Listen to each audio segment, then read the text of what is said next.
സുധേ വളരെ ഗൗരവമായിട്ടൊരു വിഷയമാണ് നീ സംസാരിക്കേണ്ടത്. നീ ഒരു കാര്യം ചെയ്ത് കുറച്ചങ്ങോട്ട് നീക്കിയത്. അത് ആൾക്ക് ഫിറ്റ് ചെയ്ത് വെച്ചാണ്. എടാ എനിക്കൊരു ലേശ സ്ഥലം മതി ഇവിടെ ഇരിക്കാൻ. എനിക്ക് അവിടെ നിന്ന് സംസാരിച്ചോ? എന്തിനാ ബുദ്ധിമുട്ടിക്കുന്നത് ഇങ്ങനെ? മനുഷ്യ ഇത്രയും വെയിലും കൊണ്ടുവന്നിട്ട് ഒരു മനുഷ്യടാ ഇരിക്കാൻ പറയണ്ടാ. ഇരിക്കണ്ട. ഒരു ആദിത്യ മര്യാദയില്ല. എന്നിട്ട് കടം ചോദിക്കാൻ വേണ്ടിട്ടല്ലേ? വളരെ കാര്യമായിട്ടൊരു കാര്യം അറിയാണ്ട്. എന്ത്? ഇതൊക്കെ ഒന്ന് മാറ്റിടാ. അതെ, നീ ഇപ്പൊ ഇവിടുത്തെ പ്രസിഡന്റ് ആണ് ഈ പഞ്ചായത്തിന്റെ. പഞ്ചായത്തിന്റെ അല്ല, PTA-ന്റെ. എടാ പഞ്ചായത്തല്ല, പഞ്ചായത്തിലെ സ്കൂളിന്റെ അവിടുത്തെ പ്രസിഡന്റ് നീ അല്ലേ? പഞ്ചായത്തിലെ സ്കൂളിന്റെ പ്രസിഡന്റ്. അത് എന്തായാലും നീ ആണല്ലോ പ്രസിഡന്റ്. നീ അറിഞ്ഞുകൊണ്ടാണ് ഇപ്പൊ ഈ സംഭവങ്ങൾ ഇവിടെ നടക്കുന്നേ. എന്ത് സംഭവം? ഈ സ്കൂളിലെ ശരി വേണ്ടപ്പെട്ട നീ അറിഞ്ഞിട്ടാണോ ഈ സ്കൂളിലെ നിന്റെ സ്കൂളിലെ അവിടുത്തെ ഒരു ടീച്ചർ ഉണ്ടല്ലോ, എന്താ പേര്? പാഞ്ചാലിയാ? മണ്ടോദരി. മണ്ടോദരി എന്ത് ധരിച്ചോ? മണ്ടോദരിക്ക് ധരിക്കാൻ എന്റെ മോൻ മുന്നേരെടുത്ത് സാരി വാങ്ങിച്ചോണ്ട് എല്ലാം പറഞ്ഞിരിക്കണം. അതെന്ത് ന്യായമാണ്? ആര് പറഞ്ഞു? ഞാൻ അങ്ങനെ സംഭവം അറിയില്ലല്ലോ. എന്റെ മോൻ മുന്നക്കെതിരെ ഉണ്ടായിരിക്കണ ഈ ബാലപീഡനത്തിന് എന്ത് പരിഹാരമാണ് നിങ്ങൾ കാണുന്നതെന്ന് പറ. അത് അറിഞ്ഞിട്ട് ഞാൻ പോണുള്ളൂ.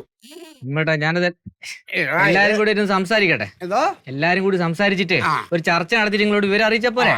ഇത് തന്നെയാണ് പഞ്ചായത്ത് പ്രസിഡന്റിനെ കുഴപ്പം. എന്തേലും പറഞ്ഞാൽ ഞങ്ങൾ നോക്കട്ടെ, ആലോചിക്കട്ടെ, ചർച്ച ചെയ്യട്ടെ. സുധേ, ഞാൻ ഒരു കാര്യം പറയാം. ഒന്നുകിൽ ടീച്ചറിനെ പിരിച്ചുവിടുക, അല്ലെങ്കിൽ നീ രാജിവെക്കുക, അല്ലെങ്കിൽ സ്കൂൾ പൂട്ടിക്കുക.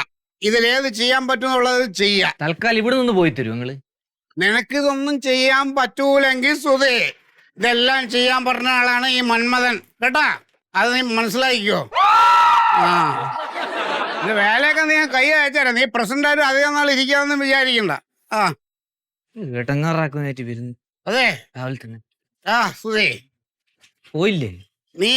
ഞാൻ ഇവിടെ വന്നപ്പോ നീ എന്നെ എന്തൊക്കെ പുച്ഛിച്ചല്ല, നിന്റെ മക്കപ്പിച്ച മേടിക്കാൻ വന്നതാണെന്ന് പറഞ്ഞു. അത് എന്നും അങ്ങനെയല്ലേ വരാറ് കടം ചോദിക്കാനായിട്ട്. എന്തായാലും നീ എന്നെ പുച്ഛിച്ച് നാറ്റിച്ച് ഉണ്ടെങ്കിൽ ഒരു 100 രൂപ. ഒരു 100 രൂപ പോയാൽ മനുഷ്യന്മാർക്കൂടെ പറയിപ്പിക്കാനായിട്ട് ഒരു 50 രൂപ. 50 100 ഞാൻ ഇത് എടുത്തടിക്കും കിട പോവാണെന്ന്. പേടിപ്പിക്കണേ. അതെടുത്ത് പോലെ വഴിയില്. മാഷേ, ഒരു ഓട്ടോറിക്ഷ വന്നേച്ചെങ്കിൽ കൈ കാണിച്ചിട്ട് നമുക്ക് റിട്ടേൺ ട്രിപ്പിന്റെ പൈസ കൊടുത്ത് പോകായിരുന്നു. ഇനിയിപ്പോ വരണ്ടേ? ഏതെങ്കിലും വരും. നമ്മൾ പഠിപ്പിച്ചിട്ട പിള്ളേരാണെ പൈസ വാങ്ങൂലേ? ശരിയാ. സത്യത്തിലെ മാഷേ, നമുക്ക് മാഷുമാർക്ക് ഉപകാരം പഠിക്കാതെ രക്ഷപ്പെടാത്ത മക്കളെ കൊണ്ടുള്ളൂ. എന്താണ്? ഇവന്മാരെ നമുക്കൊരു പറമ്പ് കിളക്കാൻ വിളിച്ചാൽ ഒന്ന് വീട്ടിൽ വരും, ബഹുമാനത്തോടെ ചെയ്യും.